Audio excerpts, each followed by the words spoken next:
Oscillation d'une tige horizontale. Une tige AB uniforme de masse M égale 5 kg et de longueur L est attachée à un ressort de constante de raideur K égale 100 N par mètre. La tige peut tourner sans frottement autour d'un axe delta horizontal passant par son extrémité B. La tige est écartée de sa position d'équilibre horizontal d'un petit angle θ, puis libérée. 1. Établir l'équation différentielle de mouvement vérifiée par l'angle θ. 2. Déterminer la période des petites oscillations. 1. L'équation différentielle de mouvement. L'équation différentielle du mouvement de la tige.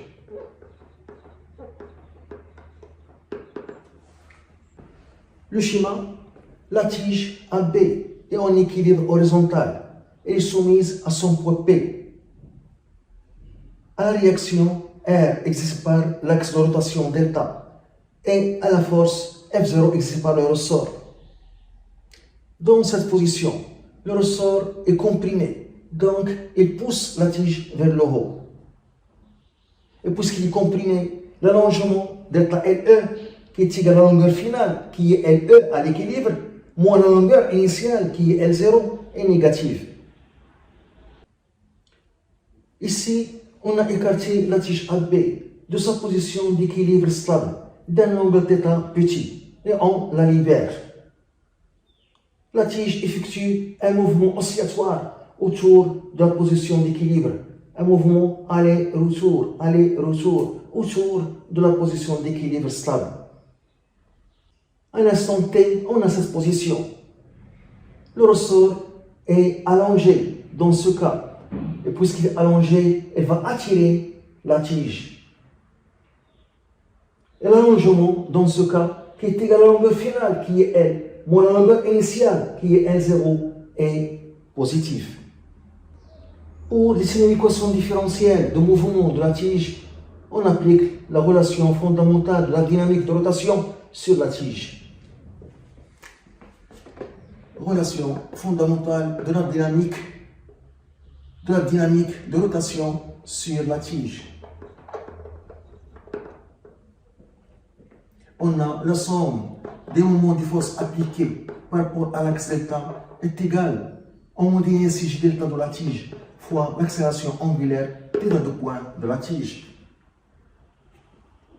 On a le poids P, son moment par rapport à delta, plus le moment de la réaction R par rapport à delta, plus le moment de la force F exercée par le ressort par rapport à delta est égal à G delta fois θ de point.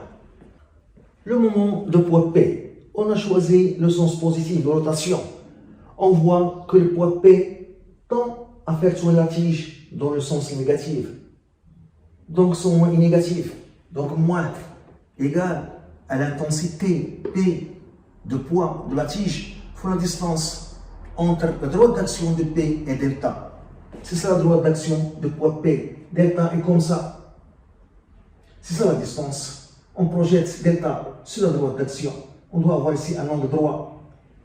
Donc, c'est ça la distance, qui est le côté adjacent de θ, qui est égal à l'hypoténuse, qui est L sur 2 fois cosinus θ.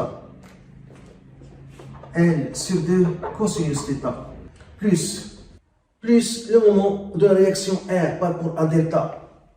L'axe delta est comme ça, et c'est la force ici par delta sur la tige. La réaction R coupe delta. Donc ce moment est égal à 0. Plus le moment de la force F exercée par le ressort par rapport à l'axe delta. Le ressort attire la tige vers le bas. Donc la force exercée par le ressort F tend à faire tourner la tige dans le sens négatif. Donc ce moment est négatif. Donc c'est moins égal l'intensité de la force F fois la distance entre la droite d'action de F et delta. C'est ça la droite d'action de la force F verticale. Delta est comme ça. C'est ça la distance. On projette delta sur la droite d'action. C'est ça la distance. C'est le côté adjacent de θ, qui est égal à l'hypoténuse, qui est L fois cosinus θ. L cosinus θ est égal G delta, le modèle initial de la tige par rapport à delta, c'est 1 sur 3 N fois L au carré. 1 sur 3, la masse de la tige fois sa longueur au carré, fois delta de point. P est égal à mg moins mg L sur 2 cosinus θ moins F, la force exercée par le ressort, est égale à la constante des raideurs de ressort fois l'allongement delta L fois L fois cosinus θ est égal à 1 sur 3 M L au carré fois delta de point. On calcule maintenant l'allongement delta L. L'allongement du ressort delta L est égal à la longueur finale qui est L moins la longueur initiale L0. Pour déterminer l'allongement delta L, on ajoute LE, la longueur à l'équilibre, et on retranche LE est égal à L moins LE plus LE. Donc le son est égal à 0. Donc rien ne change, moins L0. L moins LE. L moins LE, ça donne sa distance, cette longueur qui est le côté opposé de θ, qui est égal à l'hypoténuse L fois sinus θ. Donc c'est égal à L fois sinus θ plus LE moins L0. C'est delta LE qui est négatif, car le ressort est comprimé à l'équilibre. Delta LE. Pour déterminer delta LE, on étudie l'équilibre. À l'équilibre, on a la somme des moments est égale à 0. La somme des moments des forces appliquées par rapport à delta est égale à 0. On a le moment de poids P par rapport à delta, plus le moment de la réaction R de l'axe delta, plus le moment de la force F0 exercée par le ressort à l'équilibre est égal à 0 la somme. Le moment de poids P par rapport à l'axe delta. L'axe delta est comme ça. On voit que le poids P tend à faire tourner la tige dans le sens négatif. Donc, son moment est négatif. Moins est égal à l'intensité de poids P fois la distance entre la droite d'action du P et delta. Donc, P, l'intensité, c'est 1 fois G.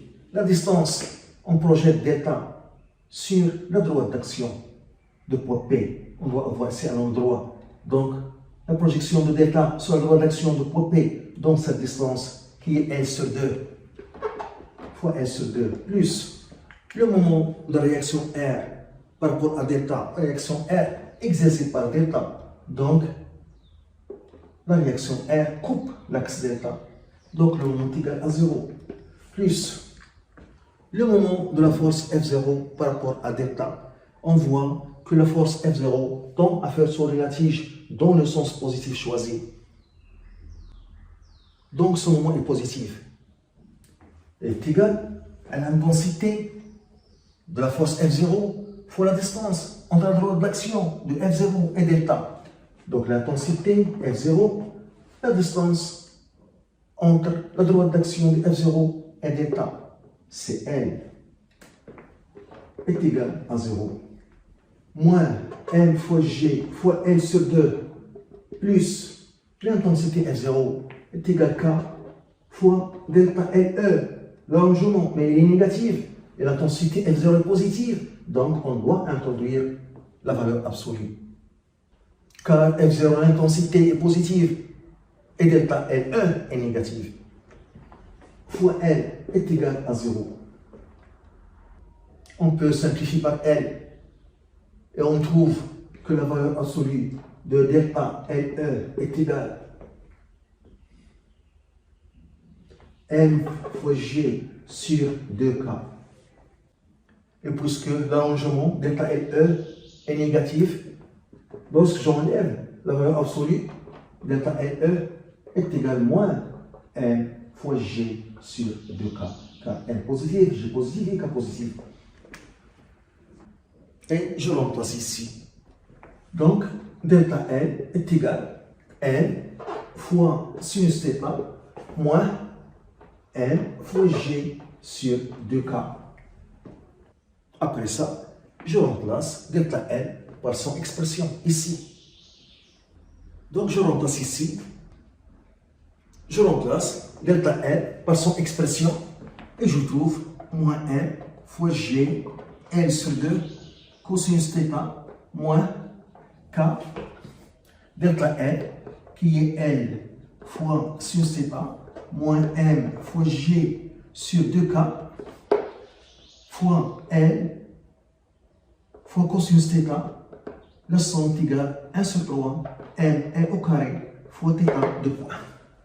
Lorsque je développe, je vais obtenir plus M fois G fois L sur 2 cosinus θ, une valeur opposée à cette valeur.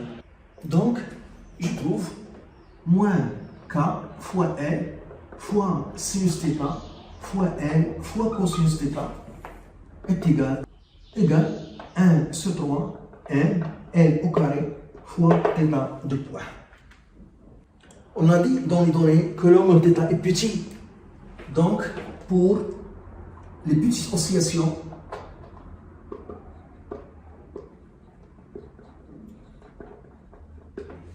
ça signifie θ inférieur ou égal à 15 degrés, qui est égal à 0,26 radians. On peut écrire sinus θ presque est égal à θ en radians.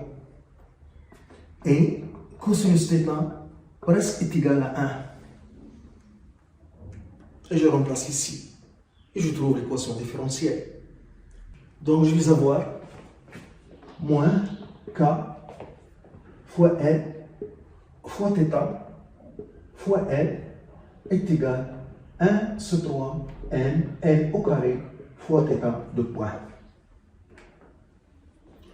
Je vais écrire les deux termes dans le même membre et je simplifie par L carré. Et je trouve θ de point plus 3K sur N fois θ est égal à 0. C'est l'équation différentielle de mouvement de la tige. La solution de cette équation différentielle est sinusoïdale et de la forme θ de t est égal à l'amplitude θm fois cosinus de p sur la période t0 fois t plus phi de la période des petites oscillations.